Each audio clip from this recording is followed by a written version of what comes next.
नमस्कार शेतकरी मित्रांनो. तर मित्रांनो, प्रति हेक्टर 5,000 रुपये सोयाबीन कापूस अनुदान या योजनेअंतर्गत 50,000 शेतकऱ्यांना खात्यावर पैसे जमा झालेले आहे. भरपूर शेतकऱ्यांना आता पैसे मिळालेले आहेत. पण असे शेतकरी पण आहेत ज्यांना पैसे आलेले नाहीत. तर त्यांना काय काम करावे लागेल हे आपण या व्हिडिओच्या माध्यमातून थोडक्यात जाणून घेणार आहोत.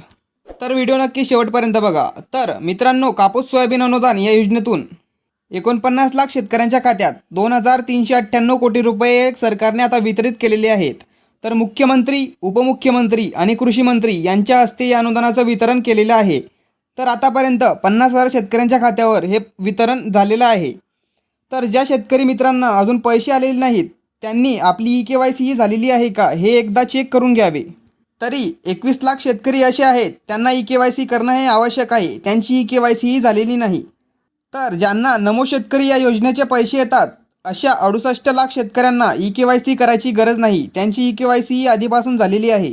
जर तुमची EKYC ही बाकी असेल तर लवकरात लवकर EKYC ही करून घ्या. तर डिस्क्रिप्शन बॉक्समध्ये तुम्हाला वेबसाईटची लिंक दिलेली आहे. त्या वेबसाईटवर जाऊन लवकरात लवकर तुमची EKYC ही करून घ्या. आणि EKYC केल्यानंतर तुम्हाला जेव्हा या अनुदानाचा दुसरा टप्पा येईल तेव्हा तुम्हाला पैसे मिळणार आहेत.